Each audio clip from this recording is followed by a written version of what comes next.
Bonjour à toutes et à tous et bienvenue dans cette nouvelle émission Monster Universe du podcast pour une poignée de reviews, le podcast à review thématique. Salut Steve, comment ça va? Salut Rémi, salut XP, est-ce que ce serait pas Universal Monsters plutôt? Ah, ça fait 4 émissions, 4 fois que je ne dis pas le bon titre. Salut à toutes et à tous et bienvenue dans les monstres de la Hammer. Salut XP, comment ça va? Ça va, Rémi, et toi? Ça va très très bien. Donc ce soir, on va se retrouver à nouveau pour la 4e fois, si je ne m'abuse, si je ne dis pas de bêtises, pour... Comme le docteur m'abuse, évidemment. Waouh. Ah ouais, je peux... Ouais. Bien joué.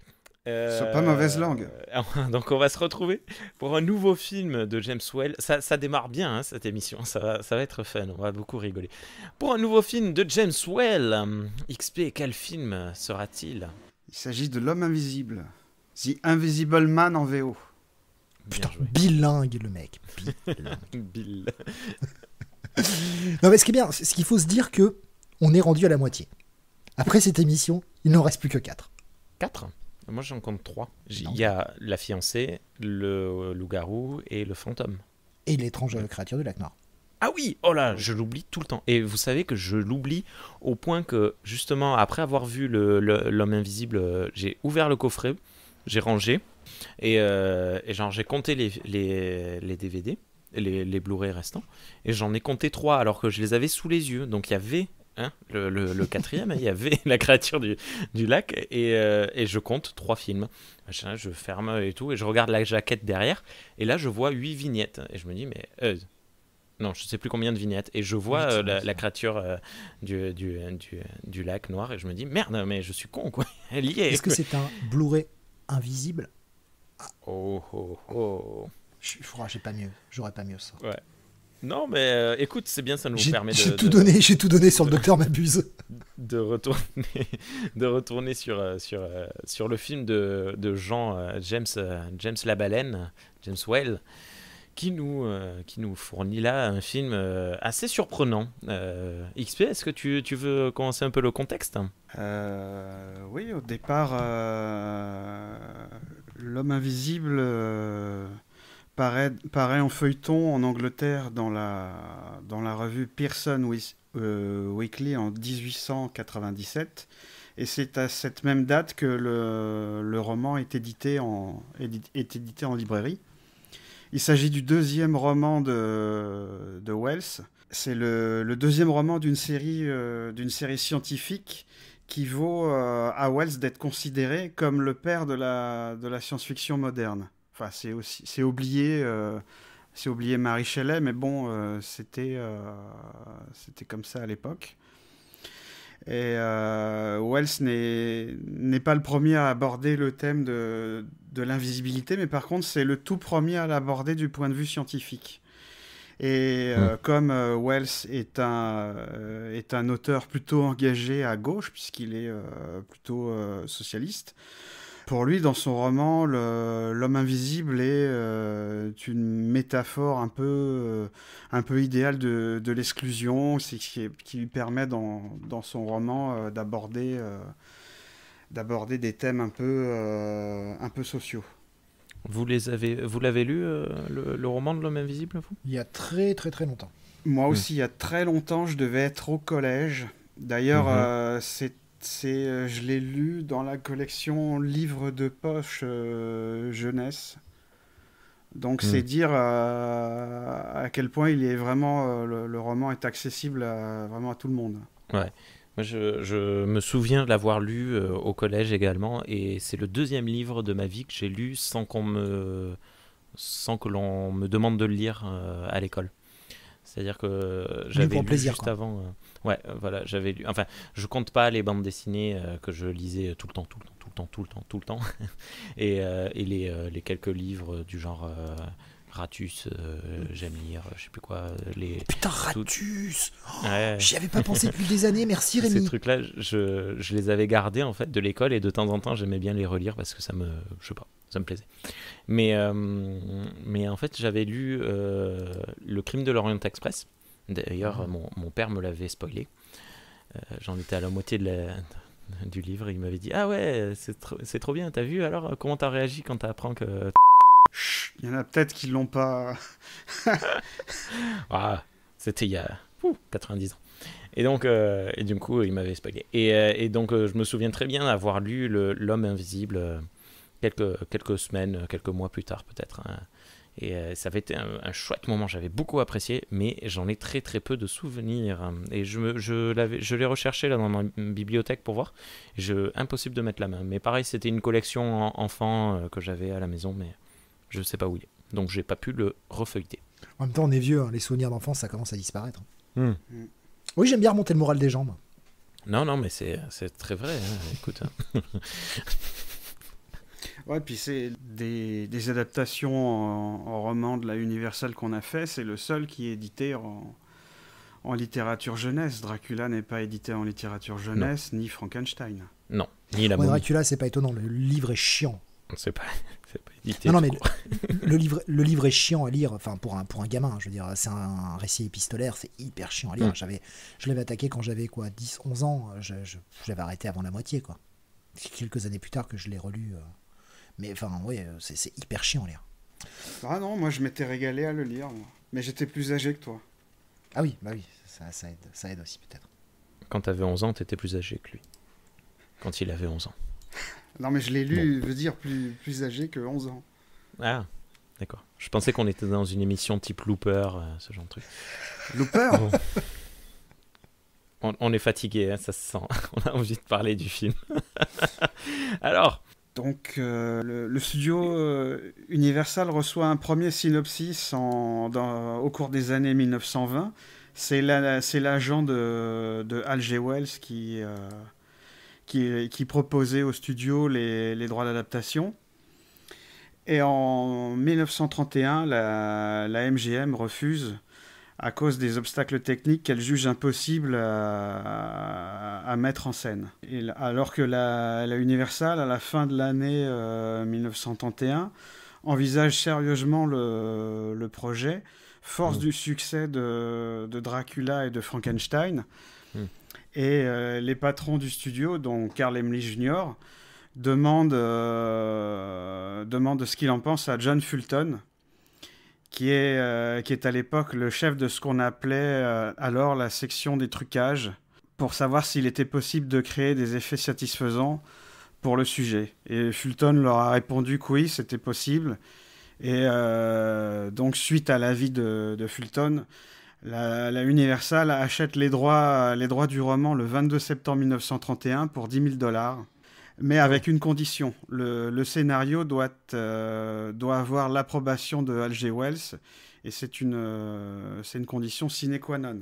À la même époque, le studio rachète aussi les droits du roman de Philip Wiley, sorti en 1931, qui s'appelle The Murderer Invisible. Uh-huh.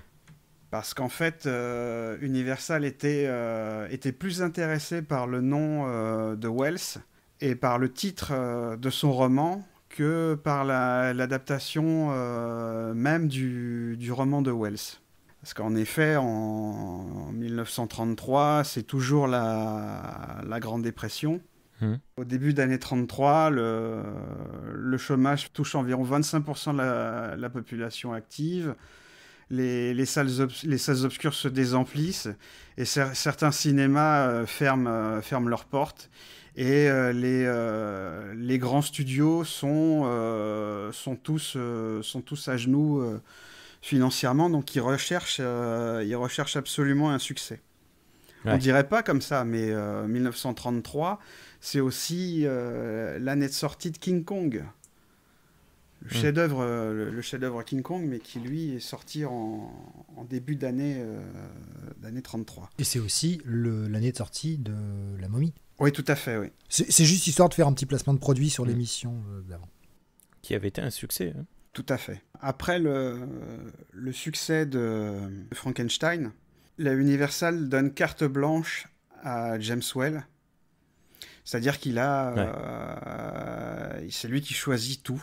Elle a la ferme intention de lui faire réaliser la suite de Frankenstein. vu le succès de Frankenstein et vu le contexte financier du studio. Seulement lui, ça ne l'intéresse pas. Donc en 1932, il choisit de tourner The Old Dark House, dont j'ai déjà parlé plusieurs fois dans les autres émissions, où là, pour le coup, il a vraiment carte blanche. Il choisit des comédiens de théâtre anglais qu'il connaît bien. Il maîtrise parfaitement le son, enfin tous les domaines de la production. Et Universal est intéressé par adapter, pour adapter L'Homme Invisible. Seulement voilà, pour écrire le scénario, ça s'avère plus compliqué qu'il n'y paraît, puisque, comme je l'ai dit, la même année, Universal avait racheté les droits du roman de Wiley, The Murderer Invincible. Alors, le roman de Wiley se déroule à New York et aussi dans le New Jersey. Il raconte l'histoire d'un chercheur qui, avant de disparaître lui-même, rend une pieuvre invisible dans l'aquarium de son laboratoire, et son invisibilité le rend mégalomane.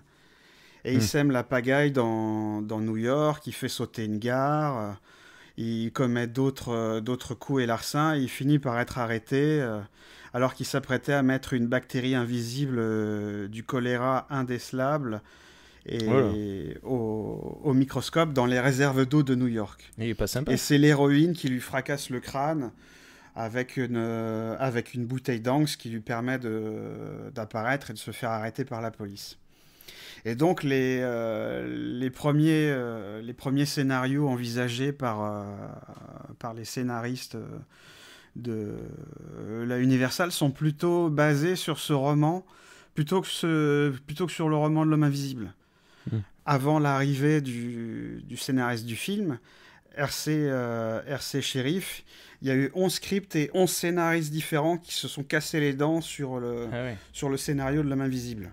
C'est énorme parce que c'est pourtant, contrairement à un film comme La Momie, qui je trouve a un scénario sans être complexe, c'est un scénario un peu plus ficelé. Là, c'est un scénario relativement simple et c'est surprenant que... c'est surtout la part de H.G. Wells qui n'approuvait pas le scénario à chaque fois, vu qu'il avait... c'est ça. Ils avaient les droits, mais H.G. Wells avait négocié un droit de regard sur la création du script. Et donc, à chaque fois, ils étaient obligés de le faire relire par H.G. Wells, qui validait ou non le script.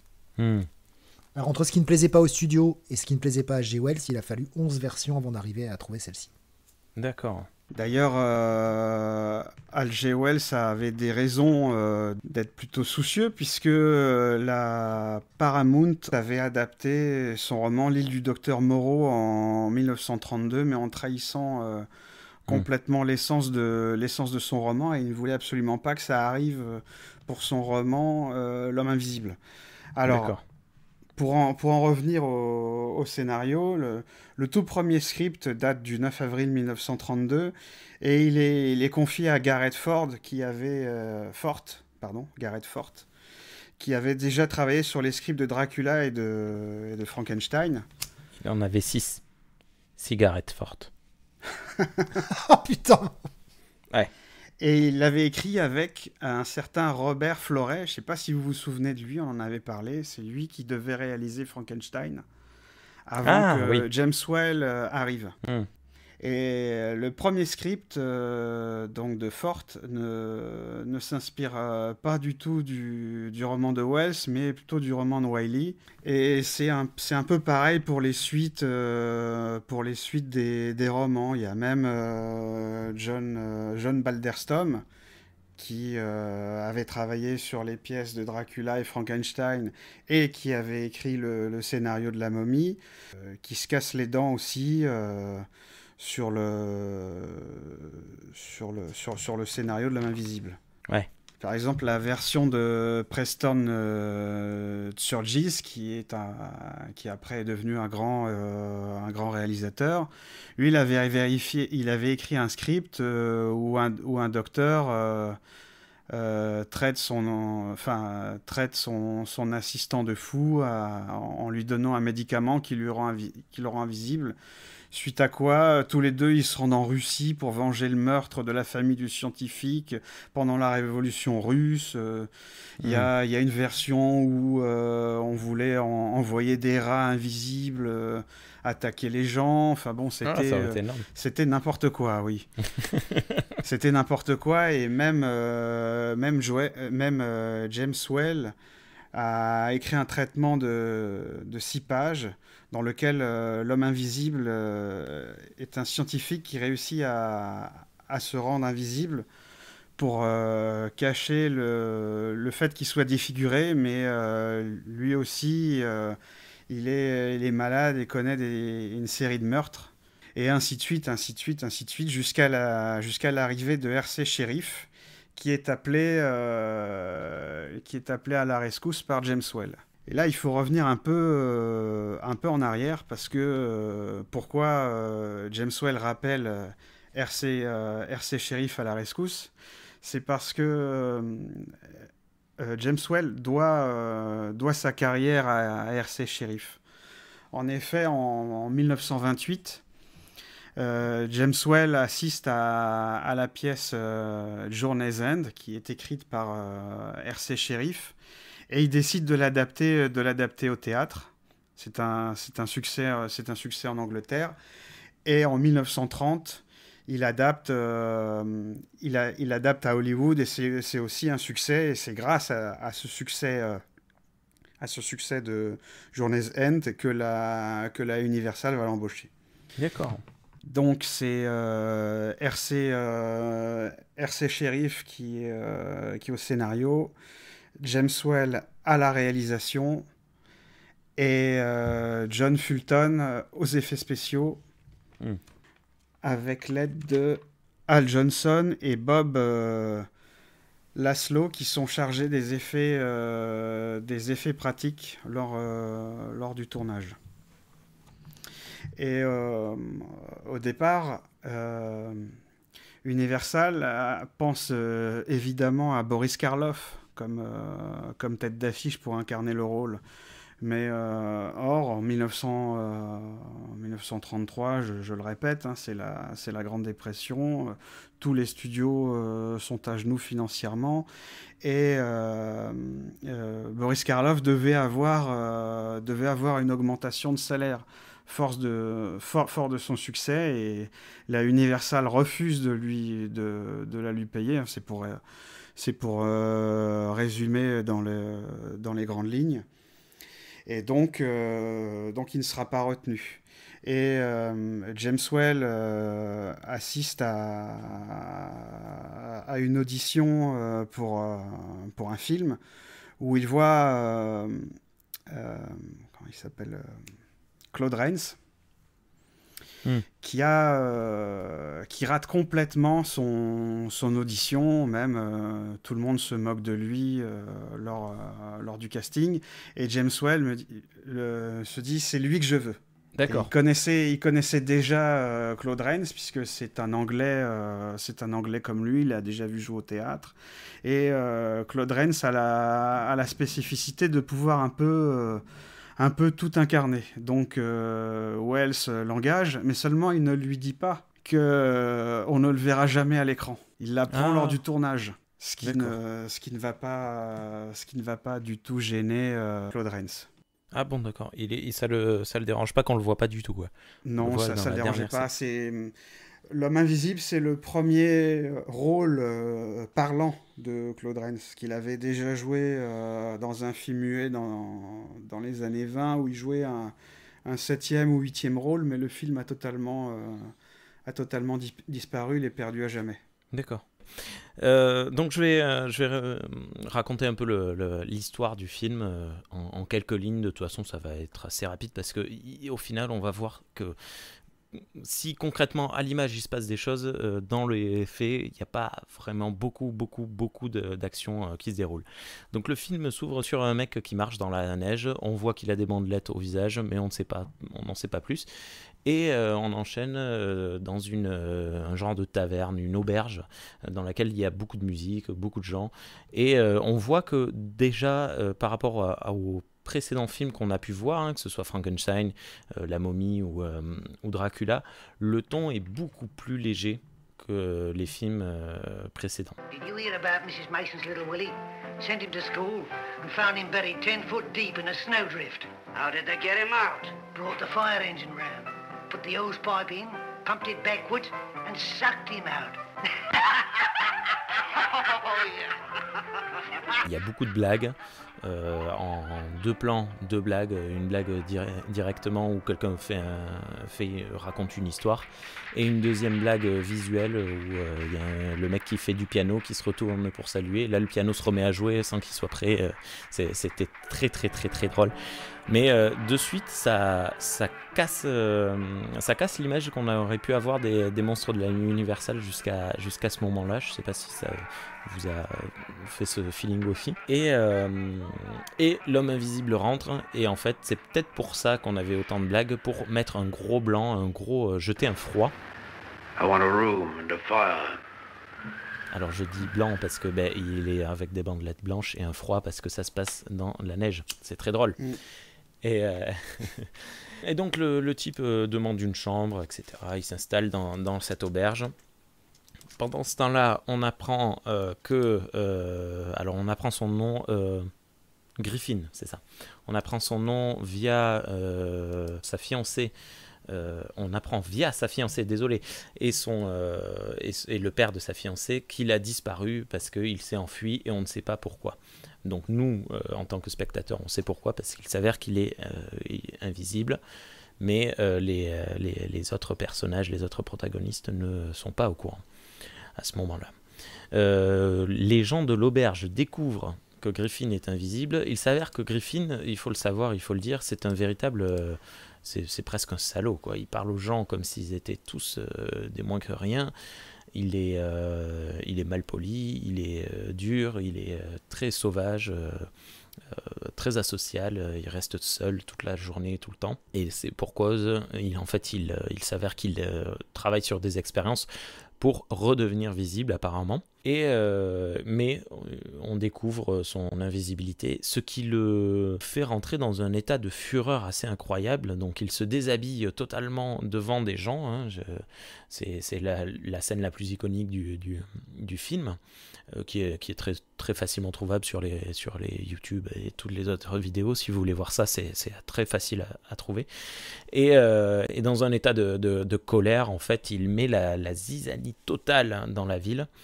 À ce moment-là, il a tué personne. Pas encore. Non, pas encore. Voilà. La ville fait un appel radio, la police fait un appel radio, indiquant qu'il y a une personne invisible qui sème la pagaille partout. Alors, il y a un petit peu de stupeur, beaucoup d'incrédulité. On lui répond, t'en as trop pris, gros. Oui. C'est ça. Mais surtout que Griffin, quand on le voit parler comme il parle, oui, il fait des blagues très étranges avec des vélos et tout ça.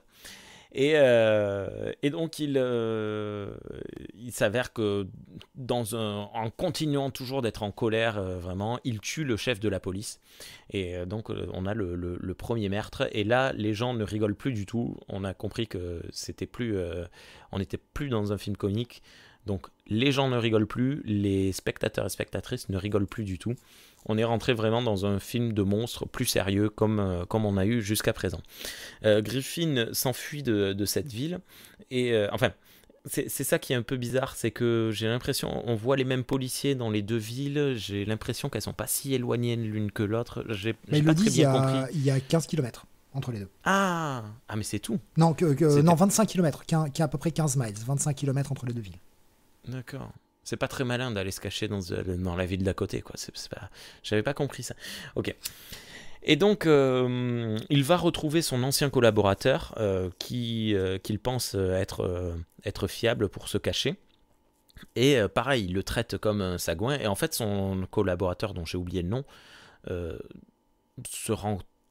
Kemp, oui, c'est ça, Kemp, se rend tout à fait compte que Griffin a totalement perdu la raison et qu'il est devenu fou. Donc il prévient la fiancée et le futur beau-père de Griffin que ça va pas. Il appelle la police également. Griffin retrouve sa fiancée, il échange quelques mots et là c'est elle qui se rend compte qu'il est devenu totalement fou parce que ce qu'il dit n'a plus aucun sens. Il parle de créer des armées, de vendre sa formule à des gouvernements pour dominer la terre, machin. Enfin, il est complètement perdu. Moralement et la police arrive, encercle la ville, la maison de Kemp pour capturer Griffin, c'est qu'il ne fonctionne pas du tout et Griffin avant de partir s'adresse à Kemp en lui disant je reviendrai pour te tuer. Il me semble que c'est à ce moment-là qu'il sème vraiment la terreur dans la ville, il tue des gens, il braque des banques, il fait vraiment beaucoup de larcins et de choses très bizarres, ce qui revient un peu avec ce que tu disais tout à l'heure XP à propos de j'ai oublié le titre, l'homme invisible qui... Murderer Invisible. Murderer Invisible. Voilà, ça rejoint un peu ça. Et alors, je ne me souviens plus comment il se fait capturer. Il revient pour tuer Kemp, mais Kemp a monté un plan en se déguisant... Ah, je me souviens plus ce qui se passe. Non, il tue Kemp en faisant aller sa voiture dans un ravin, et puis il retourne dans un village, et il dort dans une grange, mais seulement il y a un habitant du village qui a vu quelque chose de bizarre. Et qui alerte la police. La police met le feu à la grange pour le faire sortir. Comme c'est la neige, la police voit des empreintes de pas dans la neige apparaître, donc il lui tire dessus, il s'effondre et puis il mourra quelques instants après dans son lit avec sa fiancée Flora à côté de lui. Et au moment de sa mort, le public verra enfin le visage de Griffin et à quoi ressemble Claude Rains. Ce qui n'a aucun sens. Pourquoi est-ce qu'il réapparaîtrait en mourant ? C'est pas un super pouvoir. C'est pareil dans le roman de Wells. C'était expliqué en fait que c'était par le fait que son organisme, en fait le truc est dans son organisme et comme son sang circule plus et que les organes ne fonctionnent plus, ça s'arrête. Voilà. D'accord. Oh, c'est magique. Hein. Ouais. Je me souviens plus. Je me souvenais dans le roman, je me souvenais juste de deux choses. La première, c'est qu'il rend un chat invisible qui devient fou instantanément. Et pour dormir, il était obligé de se mettre un drap sur les yeux parce que quand il ferme les yeux, il voit à travers. Donc, il n'arrivait pas à dormir. Bref, voilà. Donc, il y avait pas mal. Il y a pas mal de choses à se dire sur ce film quand même. Steve, tu nous expliquais avant l'émission que c'était un film que tu n'avais pas vraiment trop apprécié. En fait, comme tu l'as dit dès le départ du résumé, c'est le mélange des genres qui, pour moi, ne fonctionne absolument pas dans ce film. Le fait qu'on ait mis de la comédie pour essayer de dédramatiser, parce que malgré tout, les meurtres que l'on voit à l'écran sont assez violents. Il étrangle des gens, il leur défonce le crâne à coups de tabouret. Ouais. Même si on voit pas de sang, je veux dire, les meurtres sont extrêmement frontaux, surtout pour l'époque. Mais en même temps, on a cette comédie à la limite du slapstick au tout début du film. Et pour moi, ça ne fonctionne pas. En fait, le mélange des deux genres ne fonctionne pas du tout. Je comprends qu'on veuille dédramatiser, mais en fait, soit c'est un peu trop comique, soit c'est un peu trop noir pour aller avec. Et je trouve que le mélange des deux je sais pas, il y a quelque chose qui fait que dans ce film, ça me sort du film. L'aubergiste là, qui passe son temps à hurler, j'ai quand même un peu envie qu'il serre les mains autour de son cou, quoi. J'ai envie qu'elle arrête de crier, quoi. Elle est insupportable. Mais elle est insupportable, elle est écrite comme ça, pour être drôle en fait. Mais je trouve ça chiant, perso. D'ailleurs, elle faisait beaucoup rire James Whale. Et il appréciait beaucoup cette comédienne dont je ne vais pas retrouver le nom. C'est terrible. Elle n'est pas très importante, c'est pas grave.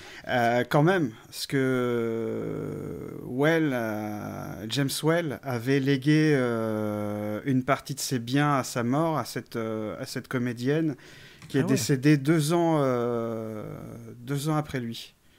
D'accord. C'est un genre de mégère, comme on en a dans le théâtre de boulevard souvent, qui est très, très rigolote, mais c'est sûr que les hurlements Encore sont une fois, difficilement supportables. Le personnage est écrit comme ça, donc c'est pas, je veux dire, c'est pas la faute de l'actrice ou du tout. Hein. Je veux dire, elle le joue très bien son rôle, et elle est énervante. Elle le rend très bien, le fait d'être énervante. C'est juste que je trouve que dans le contexte du film, ça fonctionne moins bien de mettre autant de comédie, de comédie tarte à la crème, quoi. Franchement, tu me dis que c'est un Abbott et Costello, en tout cas la première partie du film, je te crois. Après, il manque juste la tarte à la crème pour faire le complet, quoi. Franchement, il y aurait une tarte invisible qui vole et qui va s'écraser dans la tête de quelqu'un. On est dans le contexte du film, on est vraiment dans l'ambiance. Après, ça a une justification scénaristique, puisque c'est dit dans le film, et ça c'est une invention du scénariste, R.C. Sheriff, que en fait Griffin a pris de la comment ça s'appelle, méthadone. Non, pas de la méthadone, pardon. Non. De la je sais plus quoi. Oui, il a une hormone qui s'est injectée. Enfin voilà, c'est ça, la monocane, c'est une drogue dangereuse au contact de laquelle tout perd sa couleur, et cette substance entraîne progressivement la folie. Ah oui, non, mais on comprend très bien pourquoi le mec est devenu fou. C'est pas le problème. Moi, je te parle vraiment ce qui me gêne dans le film, c'est son mélange de comédie et de horreur, en tout cas, horreur façon années 30, assez brutale, qui pour moi fait un film qui se cherche. Au final, j'ai l'impression d'un film qui se cherche et qui sait pas sur quel pied danser. J'ai le sentiment que j'ai à la vision du film, après c'est peut-être pas comme ça, mais à la vision du film, en tout cas, le sentiment que j'ai eu, c'est que James Whale avait pas forcément envie de faire un film d'horreur, quoi. Il avait envie de se lâcher en faisant un truc un peu plus rigolo. C'est tout à fait ça. Il n'avait pas envie de faire un film d'horreur. Mais ça m'étonne parce que l'humour s'arrête quand même très rapidement. C'est le premier meurtre. Alors le film fait 1h10. Le premier meurtre, il arrive à 20-25 minutes peut-être. Ouais, mais ça prend un bon tiers du film. C'est vrai, oui, c'est vrai que dit comme ça, c'est vrai que 1h10, ça c'est rien du tout. Et là, c'est le premier monstre pour lequel il est très difficile. En tout cas, pour moi, c'était pas possible d'avoir de l'empathie pour le monstre. Ah oui, mais c'est clairement, on n'a aucune envie d'avoir de l'empathie pour le monstre. Et d'ailleurs, on a de l'empathie pour personne, je trouve. Peut-être à peine Kemp. Mais non, parce que Kemp est montré comme un connard. Dès le départ, il est jaloux. Ouais. Il est jaloux des expériences de Griffin. On sent que le mec, il a pas envie il a envie de faire une découverte avant que Griffin la fasse. Ils sont en compétition tous les deux. Ils sont tous les deux assistants du professeur. Je suis en train de retrouver le nom du grand professeur. J'ai oublié le docteur Cranley, voilà.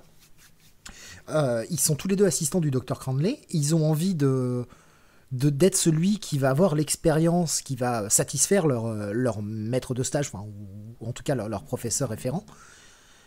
Ils sont en compétition l'un l'autre. Et Kemp, il est certes la victime, puisque Griffin va lui faire du chantage, et va un peu le prendre en otage, mais le mec a quand même envie de dépasser, et c'est pas de la compétition saine, tu vois dans son regard, dans sa façon de jouer, en tout cas dans le début du film, que le mec déteste Griffin.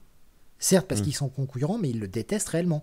Et s'il pouvait lui piquer sa meuf en même temps, ce serait pas plus mal. Ils sont concurrents aussi parce qu'il est amoureux de Flora, de la fille de son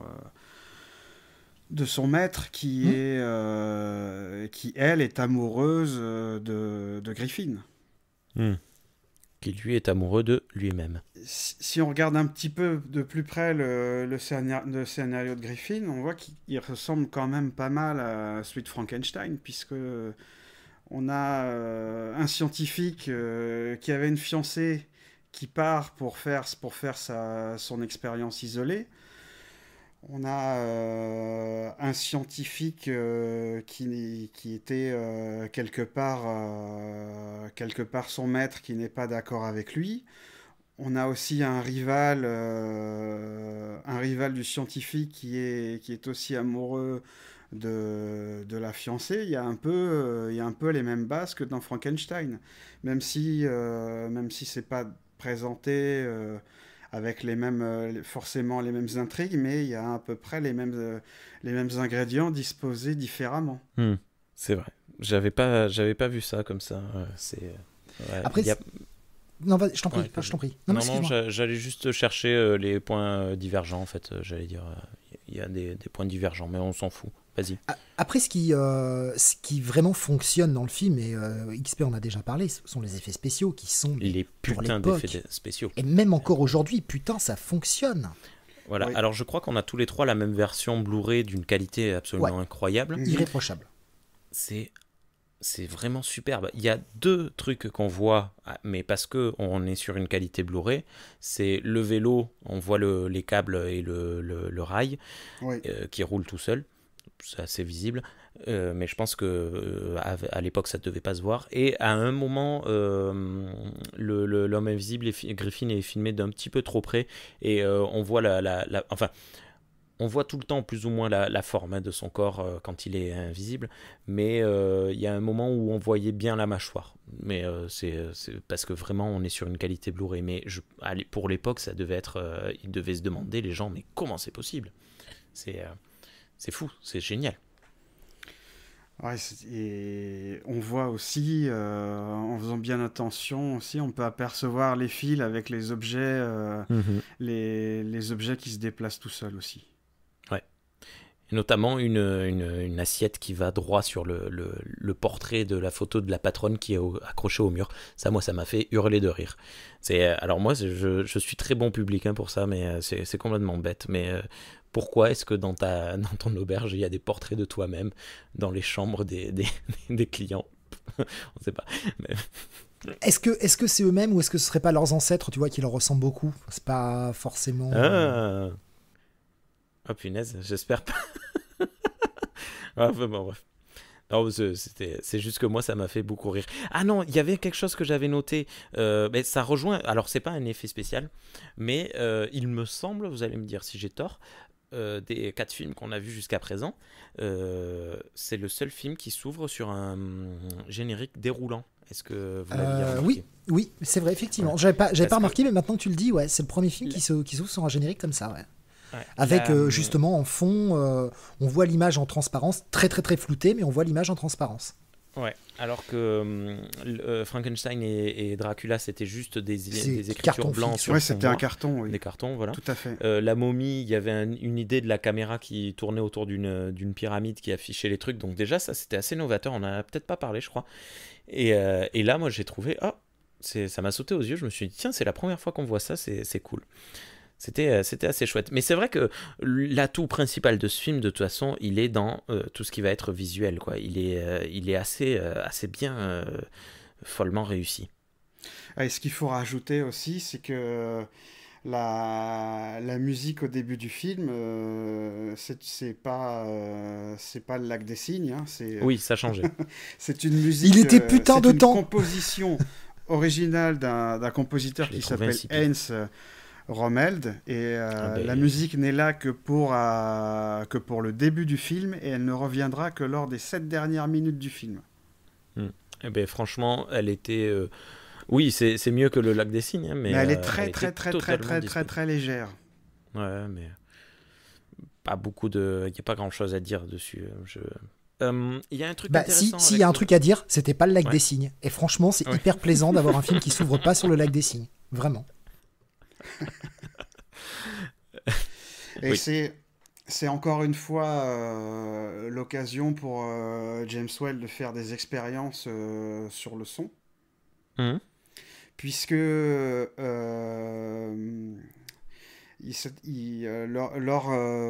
de son film précédent, The Old Dark House, il s'en était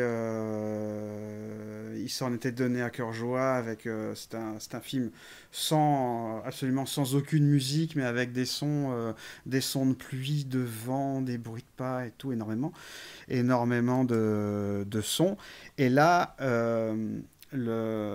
c'est un nouveau défi pour lui, c'est comment réfléchir le son avec un homme invisible, puisque quand le comédien n'est pas là, quand on ne le voit pas, évidemment, le texte de Griffin avait été enregistré soit avant d'enregistrer, avant le tournage, soit après le tournage, en post-production. Ce qui est surprenant d'enregistrer avant.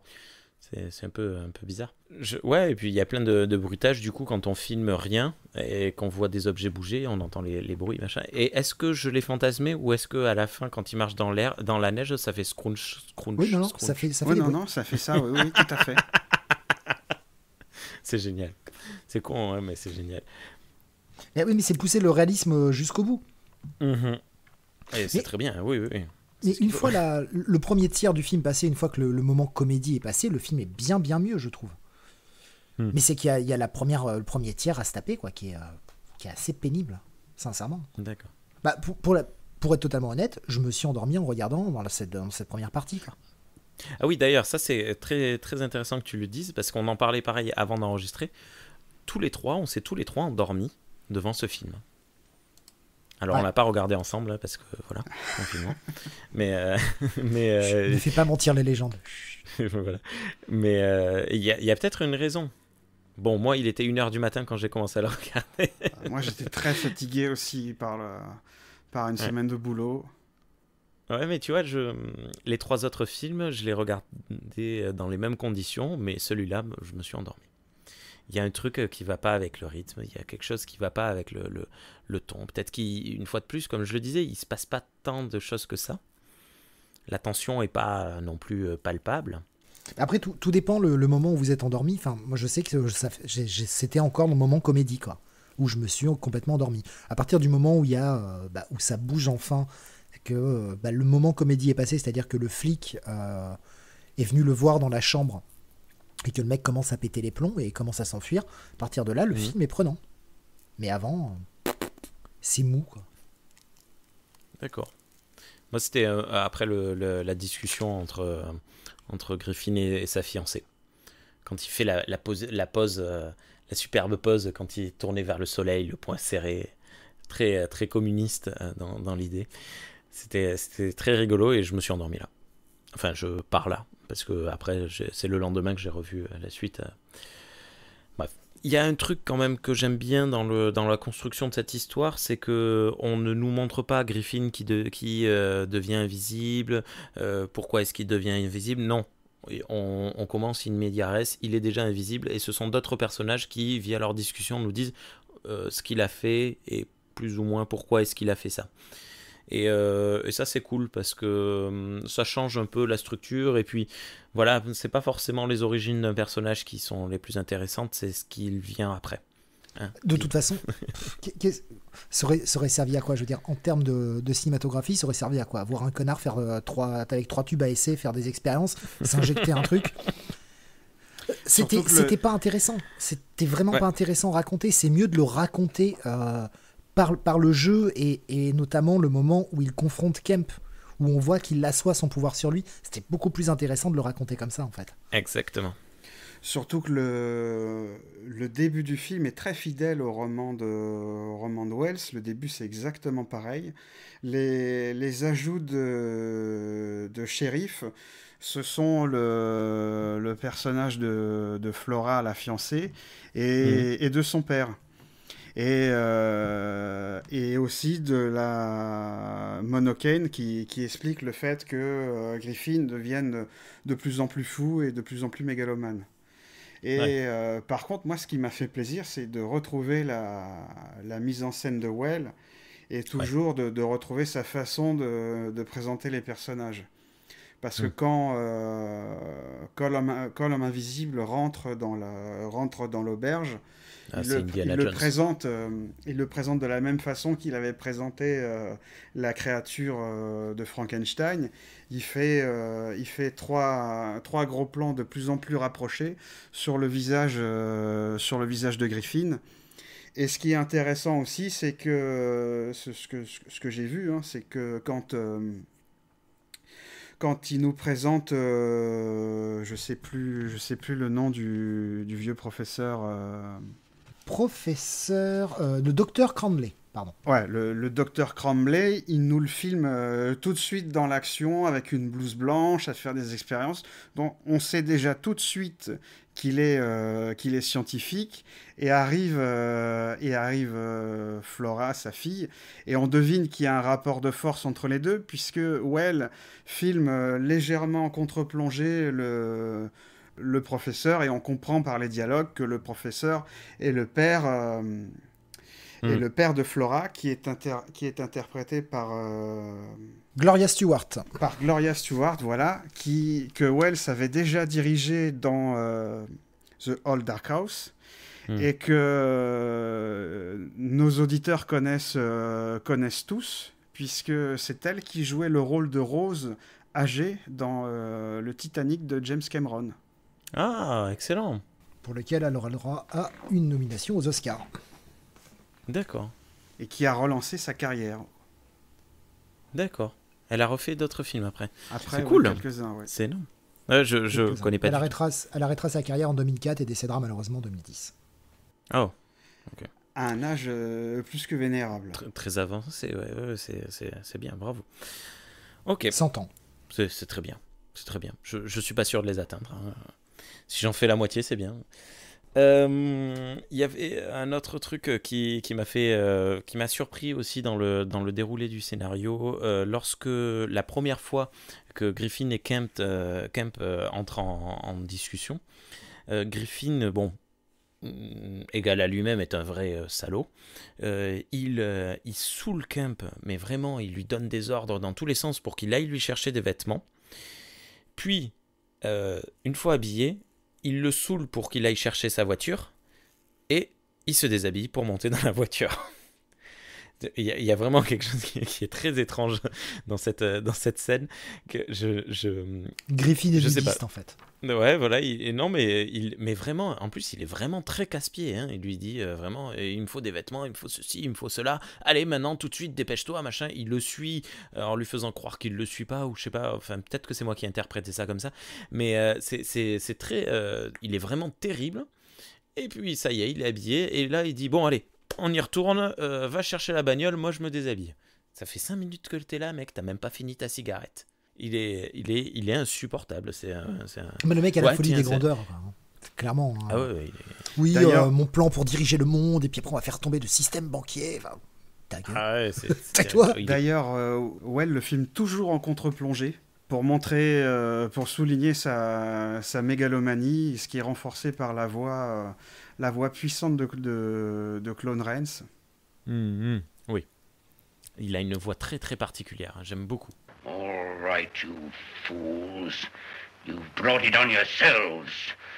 Everything would have come right if you'd only left me alone. You've driven me near madness with your peering through the keyholes and gaping through the curtains. And now you'll suffer for it. You're crazy to know who I am, aren't you?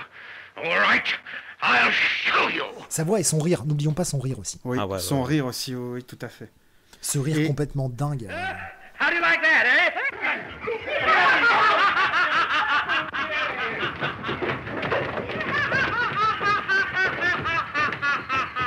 Et alors que c'était pas gagné au début pour Claude Rains, mais peut-être Steve que tu connais un peu l'histoire de Claude Rains. Oui, c'est un monsieur dont les parents l'ont appelé Claude. Et ah d'accord. Il est né un jour de pluie, je crois. Voilà. C'est grâce au Rainsmaker et puis la reine Claude aussi. Non, c'était un mec qui faisait surtout du théâtre et qui était arrivé à Broadway quelques années auparavant. Ouais. Qui n'avait pas non plus énormément de succès, quoi. The Invisible Man, c'était un peu sa dernière chance et c'est ce qui a lancé sa carrière au cinéma surtout. Parce qu'avant, il avait juste fait un film en 1920 et c'est tout. Donc de 1920 à 1933, il était vraiment sur les planches. Et voilà, c'était pas... c'est vraiment... le mec, c'est un peu un hasard qu'il soit retrouvé là. Merci Boris Karloff d'avoir voulu renégocier ton contrat et d'avoir estimé que tu n'étais pas payé assez cher. Puis pour pas être vu aussi au film. Mais et puis après, d'un côté, vous voyez, je trouve que c'était bien de changer d'acteur pour ce rôle-là. Parce que Karloff a une stature, une carrure... Je préfère un homme invisible, finot, vicelard. Il a un nez très aquilin, très droit. Là. Il est vraiment... tu sens la fourberie dans son jeu, dans son physique. Là où Karloff est plus un peu brut de décoffrage. Ça aurait fait un homme invisible très puissant, très violent, c'est sûr, par rapport aux scènes de meurtre et tout ça. Mais tout ce qui était folie, quand on rentre, quand on les pénètre quelque part sans se faire voir. Mais, d'ailleurs, avant d'avoir Claude Rains, James Whale voulait avoir Colin Clive qui jouait le rôle du docteur Frankenstein, qui avait lui aussi une voix puissante, qui avait le charisme vocal pour l'incarner, mais seulement Clive a préféré retourner en Angleterre. Ouais. Et ce qui est fascinant avec Claude Rains, c'est que bon, évidemment, j'ai dit, hein, il était dans une famille pauvre, et il s'est enfui très tôt de chez lui. Et puis, à 10 ans, il a assisté à une représentation théâtrale. Et il s'est dit, je veux faire du théâtre, c'est ce que je veux faire. Mais seulement au début de sa carrière, Claude Rains avait un défaut d'élocution, c'est-à-dire qu'il bégayait et il ne prononçait pas les R. D'accord. Quand il parlait. Donc il a fait beaucoup de cours d'élocution et après il a fini par donner des cours de théâtre lui-même.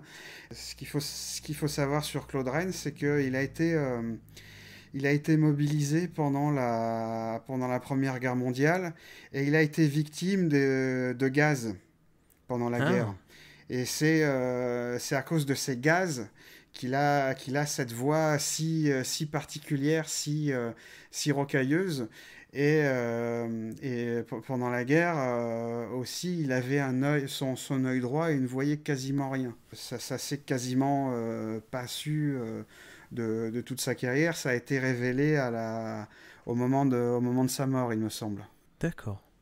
C'est ça qui est fou, c'est que un comédien qui est aussi célèbre par sa voix, au départ, avait vraiment des défauts d'élocution, et même quand il était à l'hôpital militaire, on lui avait dit qu'il ne reparlerait jamais. C'est incroyable, c'est énorme. Et ce qui est encore plus énorme, c'est que son premier rôle parlant au cinéma, c'est un rôle quasiment que vocal. Oui, pour le coup. Mais à la base, il avait passé le casting pour un film de 1932 qui s'appelle Bill of Divorcement, pour lequel il a pas réussi le casting, en fait, il s'est fait tège. Et c'est grâce à ce casting-là, où James Whale avait entendu sa voix, que il a pu avoir ce rôle-là, quoi. Oui. Mais effectivement, oui, c'est un mec qui revient d'assez loin, finalement.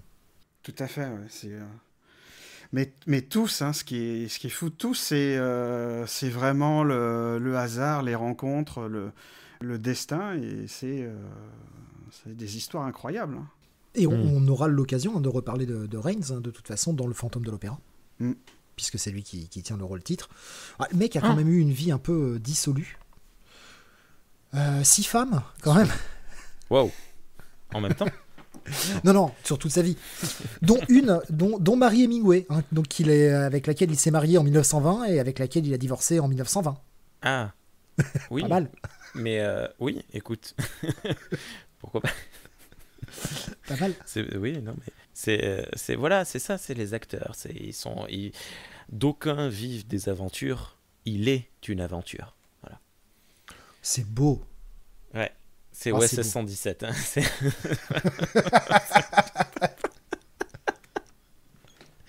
On peut faire un film comique et faire de la poésie.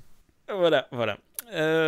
Tiens, en parlant de poésie, enfin c'est pas vraiment de la poésie, j'ai repéré un autre truc lors de la reprise de la musique. Alors, lors de l'annonce de attention, il y a un homme invisible tueur de gens dans la ville, on voit la ville qui commence un peu à paniquer. Et en fait, le programme audio qui annonce cela interrompt une musique. Donc on voit notamment une salle de bal où des gens dansaient, machin, et le programme audio démarre. Et lorsque le programme audio s'arrête, la musique reprend. Et là, ça dure vraiment 2 secondes à tout casser. On voit les mêmes personnes qui étaient en train de danser jusqu'à présent s'affairer, courir, on en entend s'énerver, ramasser des bâtons, voir des trucs. Et là, la musique qui reprend par-dessus ce truc qui n'est plus du tout synchronisé, qui n'est plus du tout beau. C'est très chouette parce que c'est de la... Ça y est, j'ai perdu le nom de cet effet de style musical. C'est de la musique ironique. Et je suis assez surpris de voir ça. Bon, on est dans les années 30, je pense que ça avait déjà été utilisé à plusieurs reprises, probablement dans des drames, mais ça m'a surpris et j'ai trouvé ça assez cool d'entendre ça quelques secondes. A reward of £1,000 will be given to any person whose information leads to his capture. The police appeal to the public to keep calm and to admit uniformed search parties to all property. C'est un effet auquel j'ai pas vraiment prêté attention en fait. Moi non plus. Comme je dis, hein, c'est vraiment très rapide. Hein. On revoit la salle de bal où tout le monde est affairé à courir et il dit thank you for your attention. Et là, bref. C'est tout. Tu fais très bien la musique. Ouais. Tiens, si vous voulez, j'enchaîne avec un truc très drôle. Lorsque l'homme invisible attrape un policier, et à un moment, il s'enfuit donc de la maison de Kemp et il se bagarre contre des policiers. Il en attrape un par les jambes qui fait tourner. Et Steve, tu as pensé comme moi à Cesaro qui fait tourner. C'est ça. Un catcheur dont c'est une des gimmicks, une des prises, d'attraper ses pauvres adversaires par les jambes et de les faire tourner, ça s'arrête jamais. Moi, ce que j'adore, c'est vraiment, tu sais, la réaction des policiers. Ils sont tous là à faire un cordon. Ce qui est très malin pour attraper un homme invisible. Je veux dire, les mecs font un cordon pour pas le laisser passer. Ouais. Sauf que t'as ce plan où tu vois, où t'as un mec qui décolle et il m'a attrapé par les pieds, Voilà. Qu'est-ce qu'ils font, ces cons ? Ils gardent le cordon et ils font oh là là, au secours, au lieu de resserrer le cordon autour du mec. Mais moi, tu vois, même l'idée du cordon, je trouve qu'elle est pas très bonne. L'idée du filet, on les voit à un moment marcher avec un filet, c'était un peu plus intelligent, je trouve. Parce que l'idée du cordon, il se met en boule, il attend que deux types lui passent au-dessus avec les bras, c'est bon. D'ailleurs, Well désamorce ça d'une manière très, très drôle, puisque... La police s'attend à ce que l'homme invisible arrive par le toit. Et donc, les policiers se mettent contre le mur de la maison. Et ils se disent, comme il y a de la neige, comme ils ont balancé de la neige sur le toit, ils se disent que quand la neige va leur tomber dessus, ça sera lui. Sauf que, il filme un chat qui arrive sur le toit de la maison et qui fait tomber de la neige sur la tête d'un policier et qui est persuadé que c'est lui. Ça m'a fait beaucoup rire. Et d'ailleurs, le pauvre chat se mange une jetée d'encre et on voit vraiment que le chat a vraiment été goudronné, quoi. La PETA, à l'époque, il n'y avait pas. Hein. Ah ouais, non. C'est incroyable. Non, c'était pas la PETA puisque c'était la NRA qui sponsorisait les films. Toujours cet écran, l'image d'ouverture. Alors, je sais pas, peut-être que vous aviez une réponse parce qu'on se demandait si c'était la même NRA que celle d'aujourd'hui. Je crois que c'est une autre, ça a une autre signification, mais là, j'ai pas cherché. Il faudra vraiment qu'on cherche pour la prochaine émission parce que ça fait 4 fois qu'on se pose la question et c'est assez drôle. C'est vrai qu'on a un retour de l'humour où les policiers sont moqués de temps en temps. J'avais oublié cette partie qui revient sur l'humour à la fin. Voilà, c'est dans la tradition de Charlot. Hein, c'est Charlot qui se moque des policiers, c'est un peu pareil. Et moi, il y a une scène que j'ai beaucoup aimée, une idée de Well. Comment filmer le son, comment filmer la radio. Et je trouve qu'il a eu une idée formidable. C'est-à-dire que tu parlais de la salle de bal tout à l'heure, Rémi, où tu disais que l'émission de radio est coupée. Et en fait, le son est diffusé dans une enceinte qui en forme de cône, comme à l'ancienne. Et Wal rapproche la caméra du cône et l'image rentre carrément dans le cône. dans le haut-parleur. Et après, on se retrouve chez les gens qui écoutent la radio, un couple de personnes âgées qui écoutent la radio au casque, une classe d'enfants qui écoute la radio. Et une fois que l'émission est terminée, on a la caméra qui fait un travelling arrière et qui sort de l'enceinte pour signifier que l'émission est terminée. Je trouve cette idée vraiment géniale. Je l'avais pas vu. Excellent. Ouais, tu vois, on est tellement habitué à voir ce genre de choses maintenant, aujourd'hui, que en fait, c'est très très moderne. Mais c'est vrai que c'est vraiment cool. Et ce qui m'a fait plaisir aussi, c'est de retrouver la gestion de la géographie de Wells. C'est-à-dire la caméra qui n'est pas statique, mais qui se déplace allègrement dans les pièces, de droite à gauche, qui accompagne les comédiens, qui va en avant, qui recule, qui va à droite, à gauche. Ça change de la façon de filmer de Karl Freund, de la momie qui était plus statique. Ouais. C'est vrai que c'était très intéressant. C'est quand même plus calme que ce qu'il avait fait avec Frankenstein. Oui. Mais c'est vrai qu'on retrouve quand même ces petites gimmicks. Hein. On peut appeler ça comme ça. Et si vous voulez, je peux vous lire un petit texte que Well a donné à la revue Film Weekly. Au sujet où il explique comment faire pour filmer l'invisible. Oui, on t'en prie. Alors, je cite, c'est Wells qui parle, « C'était bien joli de filmer les scènes sans l'acteur, mais je savais que je devais montrer clairement en public qu'il était bien là, même s'il était invisible. Donc à chaque fois qu'il était invisible, je lui ai trouvé des choses à faire pour que le public sache où il est, ce qu'il fait, etc.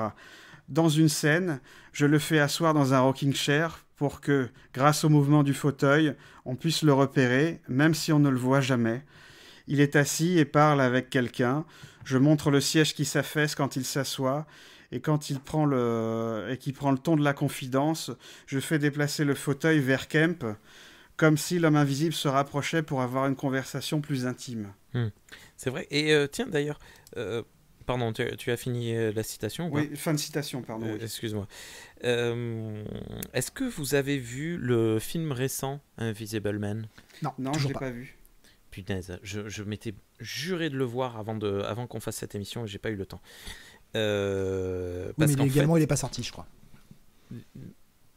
Non, mais oui. Ah, si, il a été diffusé dimanche soir dans mon cinéma.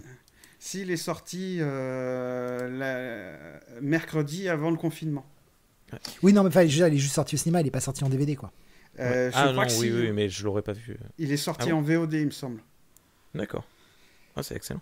Et bref, il était diffusé dans le cinéma dimanche soir chez moi et j'aurais pu le voir, peut-être pas au cinéma, mais je voulais le voir pour cette émission parce que justement, apparemment, là on est sur une autre vision de l'homme invisible où justement il apparaît apparemment très très rarement dans le film et on ne sait jamais, et justement ça joue sur l'inverse de ce qu'a fait James Whale dans ce film, c'est-à-dire qu'on ne sait jamais où est-ce qu'il est, on ne sait jamais s'il est là ou s'il n'est pas là. Ce qui, pour le coup, est intéressant parce que c'est l'inverse et je trouve ça cool. C'est surtout que c'est pas un homme invisible comme dans ce film-là, quoi. Non. Il y a clairement un pas les mêmes intentions. Non, mais il y a un twist par rapport à l'invisibilité. Je vais pas vous le révéler si vous ne le savez pas, mais il y a un twist par rapport à l'invisibilité. D'accord. Qui rend les choses encore plus paranoïaques. Ce qui est très bien, c'est une très bonne chose. De toute façon, j'en ai entendu que du bien de ce film-là. Ouais. Il avait l'air j'en ai entendu beaucoup de bien. Et tout le monde en dit du bien, c'est génial. Hein. Et tant mieux. Ouais. Ah oui, il vaut mieux ça dans ce sens. Mais je comptais en parler un petit peu après quand on allait aborder la suite de l'homme invisible. Mais tu parlais de XP, de la façon dont il a filmé. On ne s'est pas vraiment arrêté sur la façon dont les effets spéciaux ont été faits. Oui. Je pense que c'est peut-être le moment qu'on en parle sur comment ils ont filmé pour faire un homme invisible. Parce que c'est pas... Non, il n'était pas vraiment invisible. Ah, mince. Est-ce que tu veux expliquer, Steve ? Ça aurait été embêtant pour le reste de la carrière de Claude En gros, Rains. c'est très simple. Ils l'ont filmé. Alors, il était recouvert d'un tissu noir. habillé par-dessus, c'est-à-dire que sur tous les éléments de sa peau était recouverte d'un tissu noir, et il était filmé sur un fond de velours noir. Et en fait, ils ont ensuite retourné les scènes sans lui, et simplement par le jeu de la surimpression des 2 pellicules, ils ont pu montrer cet homme invisible. Tout à fait. Et tu sais pourquoi le velours noir ? Parce que j'imagine que c'était plus courant que le velours blanc. Parce que, en fait, le velours noir n'accroche pas la lumière, donc il n'y avait pas de risque d'avoir de reflets. Ils n'avaient pas encore découvert les fonds verts. Normal, ils tournent en noir et blanc. Et le monde était noir et blanc. Et Fulton, qui a réalisé ces effets spéciaux, a dit que la scène la plus compliquée pour lui à filmer, c'est la scène où on voit de dos Griffin qui se regarde dans le miroir en train d'enlever ses bandages et de devenir invisible. On le voit devenir invisible de dos et aussi dans le miroir. Et en fait, pour filmer cette scène, ils l'ont filmé en 4 fois. C'est génial. Ils ont filmé une première fois l'acteur de dos avec du velours noir à la place de la vitre. Ensuite, ils ont filmé le décor, le décor qu'on voit dans la vitre sans le comédien. Et ensuite, ils ont filmé le comédien qui était recouvert de velours noir et qui enlevait ses bandages tout seul. Mais ce qui est très important, c'est que jamais le comédien devait mettre ses mains devant son visage. D'accord. Parce que sinon, comme il est en velours noir, ses mains sont en velours noir, et comme il n'avait pas fini d'enlever ses bandages, bah, la caméra aurait fait disparaître son visage. C'est comme si tu mettais un cache.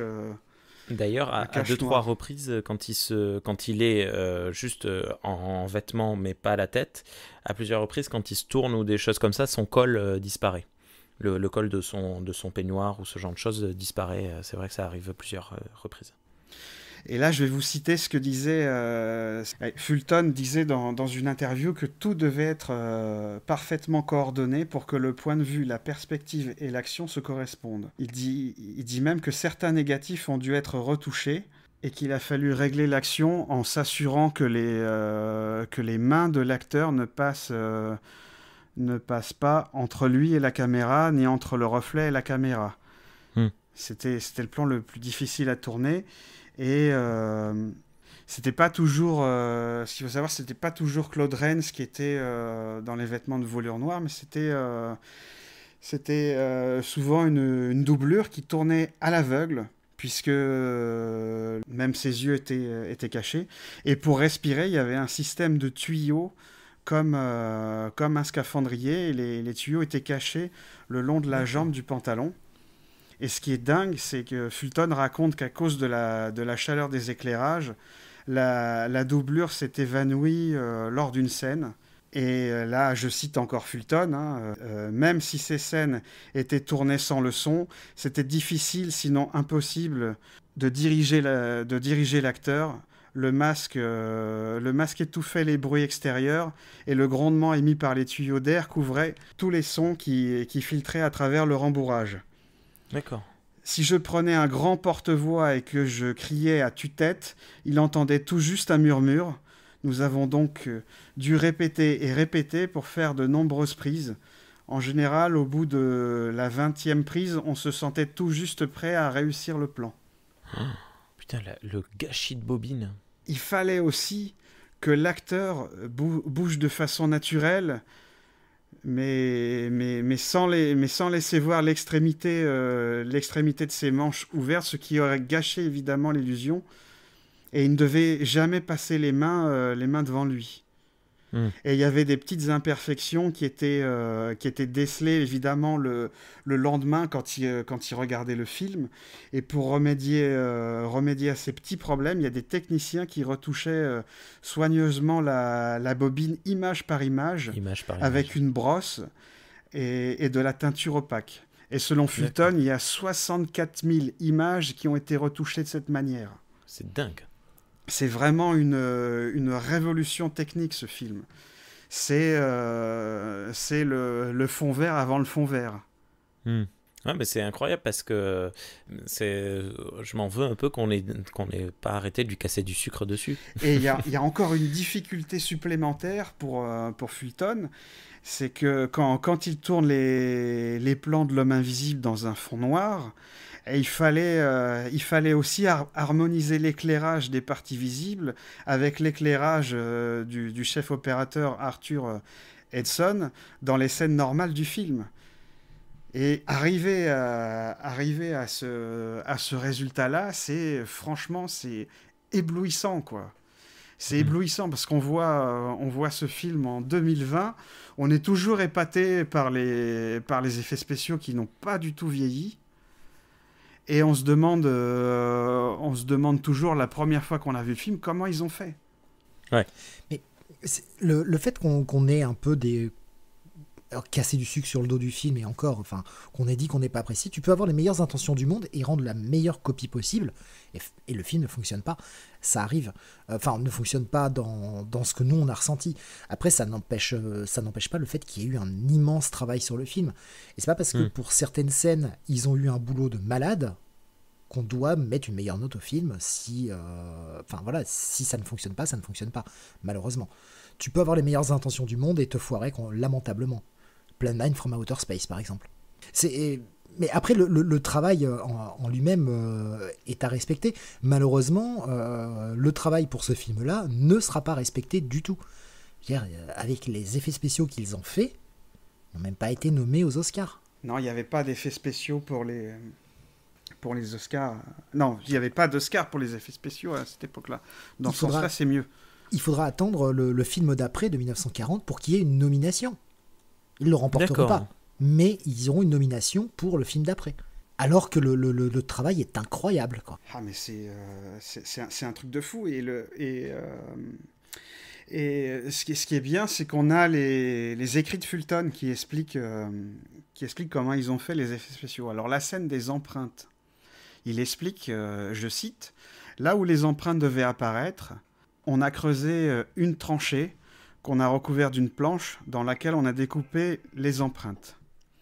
Dans les trous obtenus, on a emboîté des pièces de bois découpées à la forme des empreintes. Elles reposaient sur des pitons plantés dans la tranchée, et une corde entourait ces pitons, et en tirant dessus, on faisait tomber la pièce de bois. La neige tombait alors dans les trous, et on obtenait alors des empreintes parfaites. » Et également, c'est fou la façon dont ils ont filmé la mort de Griffin et la façon dont il réapparaît aussi. C'est un truc complètement dingue aussi. Fulton explique que, je cite, « L'effet a été obtenu directement à la caméra. L'oreiller avec tous les détails était fait de plâtre et les couvertures et les draps étaient faits en papier mâché. Un long fondu progressif dévoilait le squelette. C'était un vrai squelette. Ouais. Grâce à un autre fondu, le squelette faisait place à un mannequin qui avait les traits de l'acteur, et une série de fondus utilisant un mannequin chaque fois plus peaufiné nous permit d'arriver au vrai acteur. » Et c'est marrant parce que la scène dure, 5 secondes. Mais c'est vrai qu'on voit bien le découpage de chaque étape. On voit vraiment le squelette apparaître dans un premier temps. Enfin, c'est très très beau, quoi. Et c'est surtout le seul plan où on verra le visage de Claude Rains. Tout à fait, oui. Qui avait l'air très jeune. Hein. Tu as dit son âge au début, il me semble, mais je me suis dit, il a maximum 28 ans, ce type. Il est né en 1889. Le film a été tourné en 1933. Non, j'ai pas dit son âge. Il avait une quarantaine. Bon, c'est pas grave. Il avait une quarantaine d'années à ce moment-là. Et au niveau du marketing, la Universal a insisté sur l'aspect novateur du film plutôt que sur l'aspect épouvante. C'est ce qu'on a vu. Hein. C'est le film, entre guillemets, peut-être le moins horrifique qu'on ait vu pour l'instant. Et pourtant, je suis moyennement d'accord sur cette affirmation-là, en fait, parce qu'on a quand même des putains de meurtres à l'écran, quoi. Ouais. Oui, mais on a beaucoup d'humour aussi. Et aussi, le studio tenait aussi à s'attacher à un public féminin, puisque dans l'accroche du film sur l'affiche, il était inscrit Il était invisible, mais elle l'aimait. Et à sa sortie Laurent, faut aller peu aux femmes à l'époque. Hein. En Pour aller voir un film 1933, L'Homme Invisible est un succès artistique et financier, et c'est le seul film créditeur qui rend créditeur la Universal pour la première fois en 2 ans. Et pour répondre à ta question sur Claude Rains, il avait 44 ans au moment du tournage du film. Waouh! Il est né en Il est super bien, 1889. le cahier. Il est né en 1889, donc le film a été tourné en 33. Il avait donc 44 ans. Énorme. C'est fou, hein. Finalement, il a commencé tard sa carrière un peu chez nous comme Louis de Funès. Oui. C'est vrai. Ça, je sais que ça n'a rien à voir, mais ça m'a fait penser à... Non, mais ouais, mais c'est... oui. Ça m'a fait penser à ça, et, Ouais. et Claude Rains a joué après parmi des films que j'adore, comme Monsieur Smith au Sénat de Frank Capra, où il joue le rôle d'un sénateur ignoble. Il joue aussi le rôle d'un nazi dans les Enchaînés d'Hitchcock. C'est lui qui joue le commissaire Renault dans Casablanca, etc., etc. Il a quand même une sacrée carrière. Il a tourné avec les plus grands comédiens, les plus grands réalisateurs. Même s'il n'avait pas le premier rôle, ou s'il avait des fois le deuxième ou le troisième rôle, il a quand même eu une carrière époustouflante. Ouais. Au niveau du budget, le film avait coûté environ 328 000 $. J'ai pas réussi à trouver un budget, un box-office. Malheureusement, j'ai cherché, j'ai pas réussi à trouver un box-office fixe. Enfin, en tout cas, qui donne un peu ce que ça rapportait. Tout ce que l'on sait, comme XP l'a dit, c'est que ça a vraiment sauvé le studio, parce qu'Universal était en grosse galère financière, et le film a été rentable au point de remettre Universal en route, quoi. Oui. Oui, parce que même The Old Dark House en 1932 n'avait pas été vraiment le succès escompté. La momie non plus. C'est vraiment L'Homme Invisible qui a sauvé Universal financièrement. Et moi, ce que je trouve dingue, c'est que ces films du début du parlant des années 30 ont été réalisés pendant l'époque de la Grande Dépression, où il y avait beaucoup de chômage. Je ne sais pas si vous avez en tête King Kong, qui est sorti en début d'année 33. Mais dans King Kong est très ancré dans la réalité de l'époque, puisque au début du film, on montre les gens au chômage, on montre les missions avec les soupes populaires, la comédienne qui est embauchée, elle tombe dans les pommes parce qu'elle meurt de faim. C'est vraiment une photographie de l'époque. Ouais. C'était vraiment ça. Et se dire qu'à cette époque-là, ils ont réussi au cinéma à se donner les moyens de faire des films aussi extraordinaires dont on parle encore, moi je trouve ça vraiment incroyable, quoi. Le 33, c'est L'Homme Invisible, qui est une révolution au niveau des effets spéciaux, et tout comme King Kong avec la stop motion est une révolution à ce point-là. Ça existait déjà avant, mais c'est aussi une révolution, quoi. C'est une période noire pour les États-Unis, mais d'un point de vue artistique, elle a été formidable pour développer de nouvelles techniques et pour divertir le public qui était justement en demande de films comme ça, ce qui explique leur succès. Ouais. Et Steve, tu voulais parler des suites de L'Homme Invisible, il me semble. Oui, alors le film a été un succès. Il faudra attendre par contre 1940 pour qu'une suite soit lancée, qui s'appellera The Invisible Man Returns, donc le retour de l'homme invisible en français, ils ne sont pas fait chier pour la traduction. Au moins c'était très bien, ils n'ont pas inventé un titre.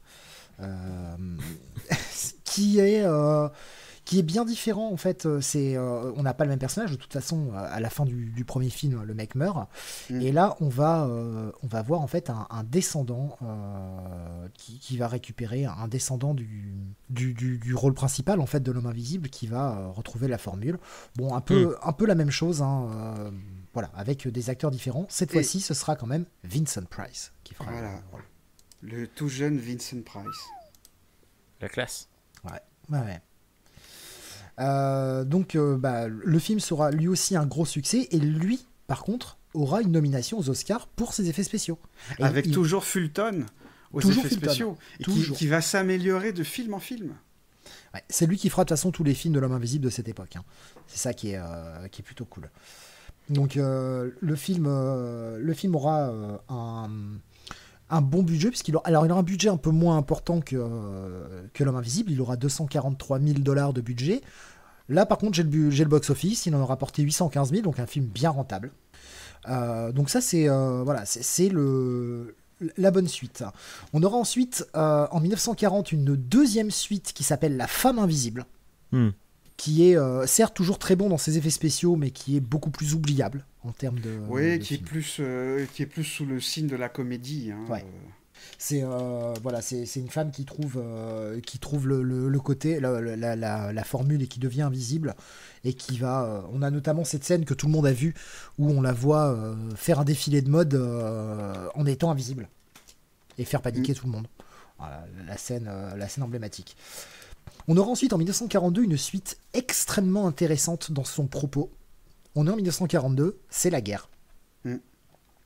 Et on a The Invisible Agent, donc l'agent invisible, hein, pareil, encore une fois, traduction très fidèle, où un homme va s'engager dans l'armée pour aller combattre les nazis avec cette formule. Alors c'est plus ou moins le petit... Alors ça dépend des trucs. Soit c'est le petit-fils, soit c'est l'oncle. C'est le grand-oncle, hein, qui avait élaboré la formule. Et il va en fait aller sur le territoire et utiliser sa formule d'invisibilité pour essayer de gagner la guerre. Et avec les problèmes que ça propose. Et espionner les nazis.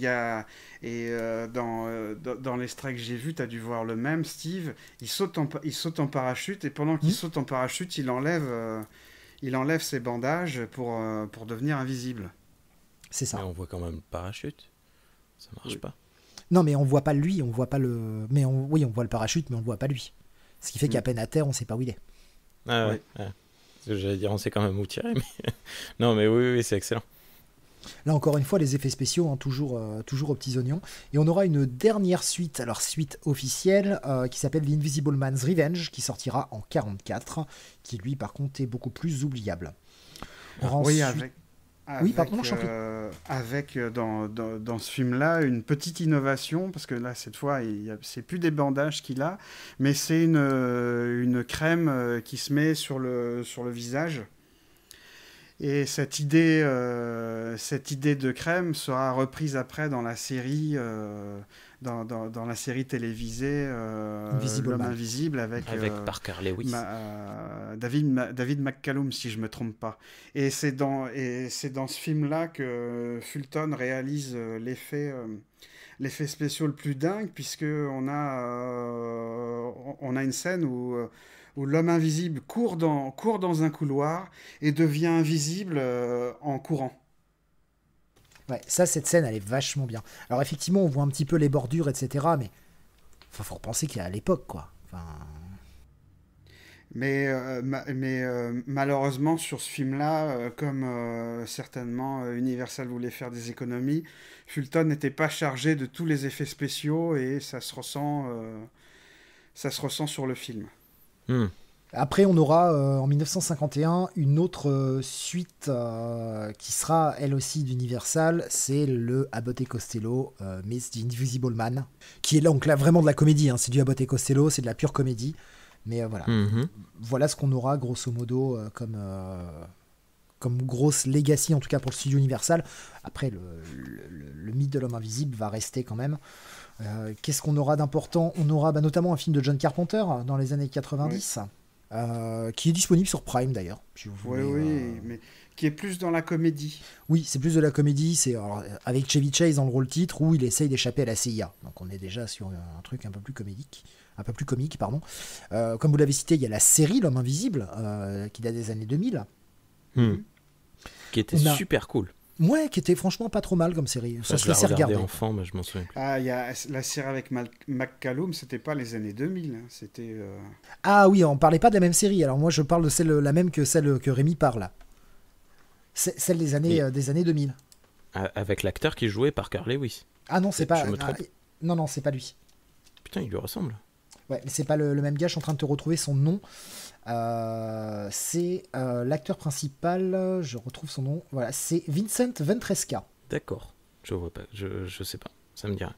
Mais bon. Une série de 2000 à 2002 hein, pour cette série-là. Qui aura eu donc 3 saisons. Série de sci-fi, donc avec un budget... Non, 2 saisons, pardon.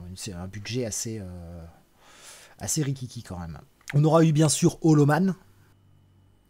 De Paul Verhoeven avec Kevin Bacon, qui reprend la même idée qu'il y a dans le roman et dans le film original, à savoir que le fait d'être invisible rend fou l'homme invisible qui finira par commettre des atrocités sur ses collaborateurs.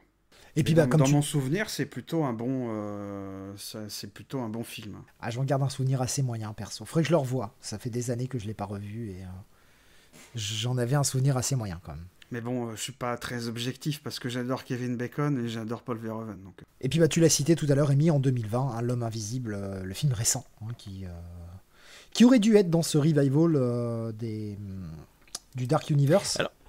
Alors, ouais, parle-nous-en un peu, parce que j'ai cru comprendre que c'était un peu, justement, vu qu'il avait un succès un peu critique, ça donnait à nouveau envie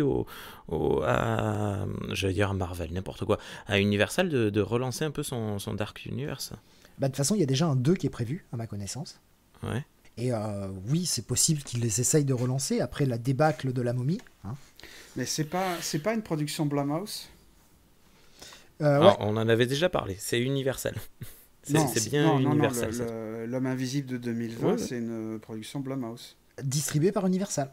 Ouais, ça doit être une collaboration financière. Et si vous voulez en savoir plus sur L'Homme Invisible de 2020, on vous invite à écouter le podcast Ciné Blabla de James Effet, où ils ont reçu Charlotte et Sophie du podcast Les Pieds dans la Gueule, où ils ont parlé du film et ils ont analysé le film. Ce qu'il faut savoir à propos de toutes ces adaptations, c'est que à chaque fois, Orson Welles a été contacté et à chaque fois, il a approuvé. Non, pas Orson Welles, H.G. Wells. H.G. Wells. Putain, foirer une blague comme ça. Oh là là. Oh non. Désolé. Mais c'est pas grave. Finalement, la blague est encore plus drôle, même, je dirais. Oui, c'était la classe beau, américaine, la Rémi. C'est français. En tout cas, pour L'Homme Invisible de 2020, clairement, c'est un énorme succès. Pour rester poli, parce qu'un budget estimé à environ 7 millions de dollars et pour le moment des recettes internationales qui avoisinent les 130 millions. Alors que le film est sorti une semaine avant le confinement. Et il est ressorti, là, ça fait une semaine. Donc, en 2 semaines d'exploitation officielle, plus, comme vous l'aviez dit, il était disponible en VOD, apparemment.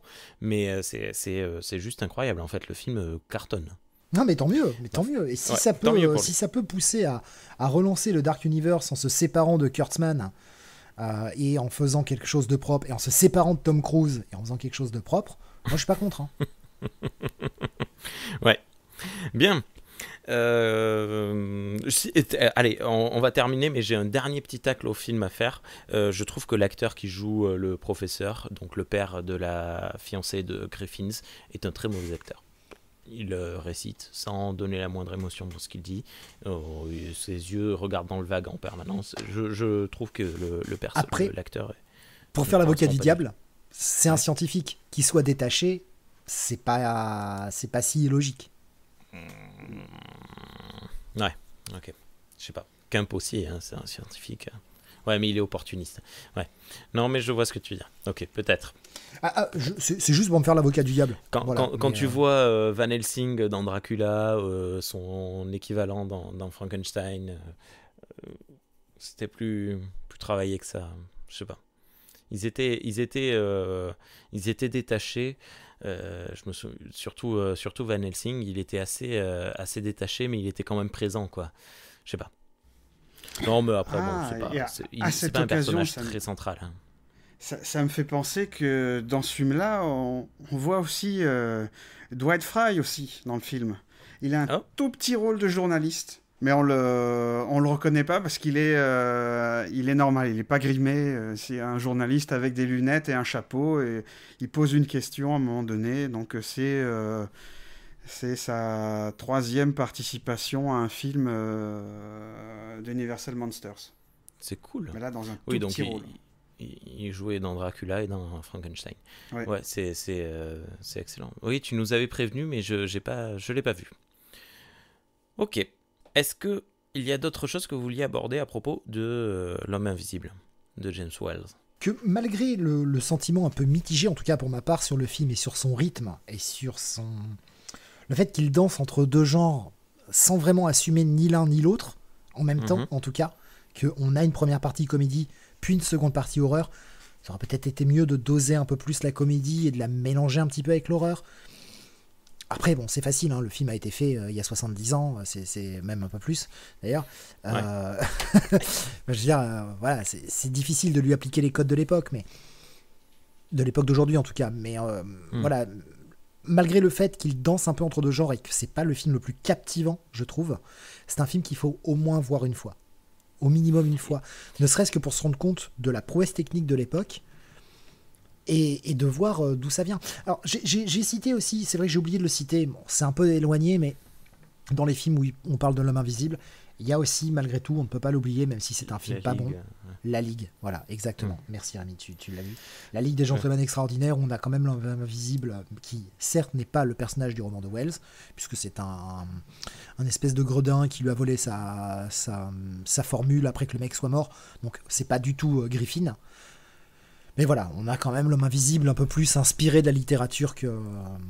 Ce qui est très drôle parce que cette adaptation-là de La Ligue a mis Alan Moore tellement en colère que ça a été très très compliqué pour les sœurs Wachowski d'obtenir les droits de faire V pour Vendetta, de produire ce film. J'ai écouté un podcast qui en parlait tout à l'heure et il a été super en colère, Alan Moore, contre ce film. Le film est pas bon, déjà. En plus, Sean Connery qui fait sa diva sur le film, ça se voit.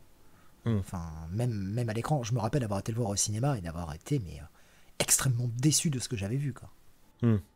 Je l'ai vu qu'une seule fois quand j'étais enfant et même enfant je l'avais pas aimé. Là où tu vois, je me demande si j'avais vu L'Homme Invisible à une dizaine d'années, je pense que je l'aurais adoré. Il est hyper divertissant quelque part, justement avec ses blagues tout le temps, avec ses blagues, le suspense, nous on n'est pas crédule parce que voilà, on a de la bouteille, mais tu montres ça à un enfant, un jeune enfant, pas un ado, un pré-ado, tu vois, 11-12 ans, je pense que le film marche bien. J'ai des doutes sur le rythme, j'ai des doutes. Ouais. Je vous répondrai dans 5 ans quand je l'aurai montré à mon fils. Voilà. J'ai une petite dernière chose à dire. J'ai fait une erreur tout à l'heure quand j'ai cité les responsables des effets mécaniques. En fait, ils sont dus à Charlie Barker et à son équipe. Et c'est lui qui a réalisé le déraillement du train, qui est une maquette en miniature, et ainsi que la chute de la voiture de Crump, qui est aussi réalisée par une miniature, à tel point que la Universal va réutiliser ces images, le déraillement du train et la chute de la voiture dans plusieurs de ses films, dont notamment un film de Sherlock Holmes. D'accord. C'est vrai que j'avais oublié le déraillement du train. En fait, c'est vraiment un tueur chevronné, quoi. Il n'y a pas de problème. Le déraillement du train et tous ces méfaits, c'est exactement ce qu'il annonce à Crump. Kemp. C'est le déraillement du train et tous ces méfaits, c'est exactement ce qu'il annonce à Kemp quand il est chez lui dans le fauteuil, il lui explique son plan et après c'est ce qu'il fera. C'est peut-être ça aussi un des problèmes du film, c'est que le mec annonce tout de suite ses plans de grandeur sans... En fait, il n'y a pas de montée en puissance, je trouve, pas assez. Enfin, si tu veux, il y a quand même une montée en puissance au sens où on voit petit à petit l'invisibilité de Griffin. Au départ, c'est juste son nez, après c'est sa mâchoire inférieure, après on voit,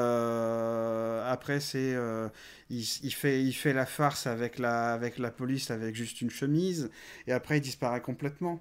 Il y a une progression comme ça, et le personnage aussi de Flora, sa fiancée, elle sert aussi à montrer entre guillemets la vraie personnalité de Griffin, parce que quand ils discutent aussi tous les deux, quand elle va le voir chez Kemp, il est doux avec elle, il parle, sa voix change, mais finalement la drogue qu'il a pris pour devenir invisible prend le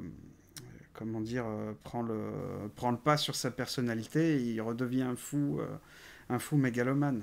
Mais en fait, quand je dis pour moi, il y a pas de... Enfin, il y a assez peu de montée en puissance, c'est qu'il annonce assez vite son plan. Et c'est vrai. Je pense que ça aurait été plus impactant si le mec annonçait un tout petit plan, puis devenait de plus en plus fou en rajoutant des choses à son plan petit à petit. Il annonce quasiment l'entièreté de son plan dès le départ. Alors je comprends aussi qu'il faut aller vite, hein, et qu'on n'est pas sur les mêmes codes qu'aujourd'hui, évidemment. Mais pour moi, l'impact aurait été plus important si le mec montait dans la folie. On voit que dès le départ qu'il est tout de suite fou. Oui. Ou même, non, il y a peut-être un changement de cran justement quand il est découvert dans le village, mais c'est vraiment, il est fou. Ouais, la folie est progressive, parce que quand il arrive, au moment où il arrive dans l'auberge, et au moment où la tenancière de l'auberge va le voir, et où il commence à s'énerver, il s'est passé 2 semaines. Il s'est dit, vous nous devez 2 semaines, ça fait 2 semaines ou 1 mois que vous nous avez pas payé. Une semaine. Ça fait il a 1 semaine de retard de loyer, mais ça fait 1 mois qu'il y est, je crois, un truc comme ça. D'ailleurs, j'en profite parce que j'ai oublié de le mentionner, et moi en tant que fan de comics, je vois pas comment c'est possible de pas l'avoir mentionné. Oui. N'oublions pas la très bonne interprétation de Jeff Lemire dans The Nobody, qui est ressorti là récemment chez Urban. Non, c'est pas chez Urban d'ailleurs. Non, c'est J'ai oublié chez qui c'est en français. C'est disponible chez Vertigo, en tout cas aux États-Unis, donc chez DC. Et en français, je sais plus. J'ai oublié l'éditeur qui l'a publié. Je suis vraiment désolé. C'est le même éditeur qui a sorti Winter Road. Alors Et voilà, c'est une réinterprétation un petit peu plus moderne de l'Homme Invisible. Et franchement, super bien. C'est vraiment super bien. Je vous le conseille vraiment. Alors, faut se faire un petit peu au style assez particulier du dessin de Jeff Lemire. Mais ça fonctionne super bien. C'est en noir et blanc et bleu. C'est chez Futuropolis normalement. Ouais, Futuropolis, c'est ça, merci. Noir et blanc et bleu, en fait, donc on n'a que du noir et blanc avec des aplats bleus qui renforcent un petit peu les contrastes, qui donnent ce teinte très froide, et en même temps on est dans le froid. Je veux dire, ça commence pareil, un mec en bandelette qui arrive dans une ville enneigée, qui demande une chambre, etc. Enfin, c'est vraiment exactement la même chose.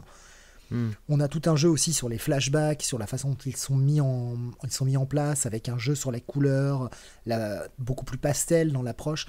Enfin, franchement, c'est une super œuvre, et je vous la conseille fortement. Moi aussi, et quand on voit, comme tu disais, quand on voit la façon dont Lemire dessine Mr. Nobody avec les bandelettes, il a exactement les mêmes lunettes avec les caches sur les côtés. C'est vraiment la déclaration d'amour de Lemire au film de Wall, où il a vraiment compris l'essence du film, et c'est vraiment extraordinaire comme récit. Okay. Donc Rémi, tu sais ce qu'il te reste à faire. Bah ouais, je je vais demander à ma libraire de me le commander. Bien. Moi, ce que j'ai retenu de ce film, c'est qu'à un moment, il dit qu'on voit la nourriture qui n'est pas digérée dans son corps, et je trouve ça complètement con. Merci à tous les deux pour cette émission. Je sais pas, l'accueil... Oui et non, parce que la nourriture n'est pas... Autant son corps, lui, est plein de cette molécule à travers ses cellules de sa peau, son sang, etc. La nourriture, elle, ne l'a pas. Donc c'est logique. Il faut le temps que son corps la digère. Mais alors, oui, mais alors du coup, les excréments ne doivent pas l'avoir non plus. Une fois que c'est digéré, ce qui est digéré et intégré dans le corps disparaît, mais ce qui doit ressortir... il doit franchement, il doit chier invisible. Vu que l'enzyme se répand à travers son corps, notamment dans les sucs gastriques, etc. Ce qui dit bien, pendant 1 heure, il ne faut pas que vous me voyez pendant que je mange pendant 1 heure. Alors qu'on sait très bien que la digestion, en général, c'est plutôt aux alentours de 3 heures. Donc c'est, je pense, que le temps que la molécule interagisse avec ce qui rentre dans son corps. Okay. Mais ce qui est con, c'est qu'on devrait voir la fumée. Bon, là, après, c'est un problème d'effet spécial, mais quand il fume, on devrait voir la fumée descendre dans sa gorge. Oui. Ah oui. Et puis, Rudy Bellmer aussi, qui a fait l'historien du cinéma, qui a fait le commentaire audio aussi, a décelé une petite incohérence aussi. C'est au moment où, vers la fin, où on voit les empreintes de pas, ce sont des empreintes de pas laissées par des chaussures, alors que normalement, vu qu'il est nu, ça aurait dû être des empreintes de pieds. Ouais. Mais certainement que techniquement, c'était difficile difficile à faire. Et puis franchement, moi, si Rudy Bellmer n'avait pas signalé cette petite incohérence, moi, je l'aurais pas remarqué du tout. Non, tu l'aurais remarqué au bout de 5 ou 6 visionnages c'est même pas sûr. Ouais. C'est logique. Enfin, c'est logique qu'ils sont en chaussures parce que la neige, ça brûle comme les pieds, mais c'était pas si dur à faire que ça comme effet spécial. Il suffisait simplement de faire un moulage en plâtre de son pied et voilà, tu faisais un truc et tu appuyais. Enfin, on le sait très bien, ça a été fait par une machine. Oui, mais je l'ai expliqué. Hein, c'était fait. C'était faisable de faire un moulage du pied. C'était faisable, mais effectivement, on imagine la chaussure parce que un mec qui marche pieds nus dans la neige. On serait dit, mais le mec se brûle les pieds, enfin, il ressent plus rien. Et c'est une incohérence qui permet d'en éviter quelques autres. Oui, alors que je me souviens bien dans le roman, je me souviens bien, alors que ça fait des années que je l'ai lu, il disait que c'était difficile pour lui parce que, en plus, l'hiver, il était obligé d'être nu. Il était obligé de se mettre tout nu pour être invisible. Donc il avait, dans le roman, j'ai souvenir qu'il disait qu'il avait tout le temps froid, qu'il éternuait, qu'il était malade. Ouais, ce serait assez logique. Bien. Je pense qu'on a fait le tour de ce 4e film que l'on jugera en comparaison des autres moindres, mais techniquement excellent. Le prochain film que l'on va traiter, ça va être L'heure de la fiancée. Est-ce qu'on le dit avec impatience. Est-ce qu'on le dit qu'on pense tous les trois que c'est le meilleur film des monstres? On le dit.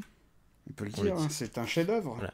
C'est un film, j'ai très très hâte de le revoir alors que je l'ai vu il y a pas très très longtemps. Pour la première fois, c'était je sais pas, peut-être pendant le confinement. C'est vraiment assez récent. J'ai très hâte de revoir ce film parce qu'il était génial. Voilà. Bien, merci beaucoup à tous les deux. Merci beaucoup XP pour cette petite discussion. À très bientôt. À bientôt Rémi. C'était un plaisir.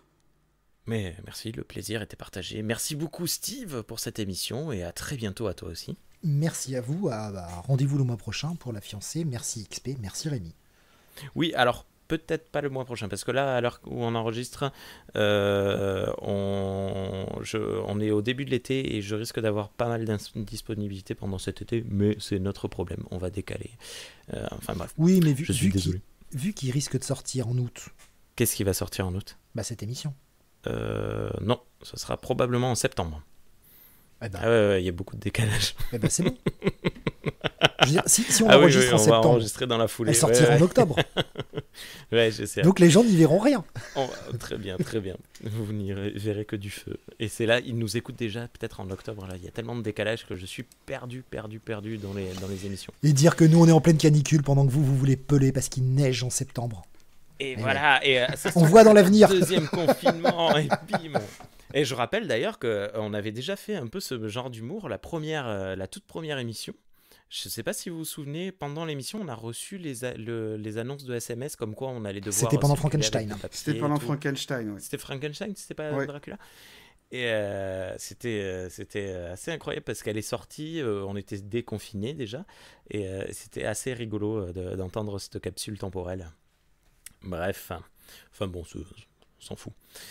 Merci à nouveau pour la dernière fois à tous les deux. On se retrouve très très bientôt pour parler de la fiancée de Frankenstein. Regardez les Universal Monsters originaux parce que c'est très cool. Et ce, même si on dit que c'est pas top, hein, qu'on oui. est moyen chaud, ça reste des bons films. Ah oui. C'est parce que je ce sont des bons préfère. films qu'on est peut-être un petit peu plus à Ce sont chercher la des petite bête. excellents films. Après, c'est peut-être l'histoire qui nous a moins accrochés, mais ça n'en reste pas moins des œuvres incroyables à découvrir et à voir. Et puis ça à fait revoir. partie de l'histoire du cinéma. De l'histoire avec un grand H, du cinéma avec un grand C. Voilà. Merci. Au revoir.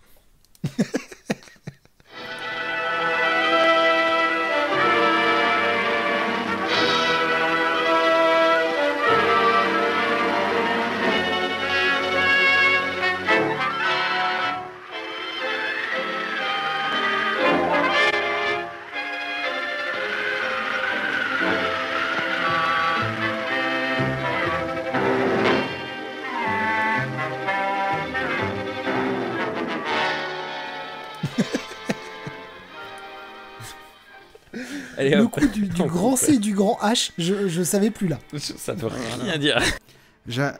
J'arrête aussi alors l'enregistrement. Alors.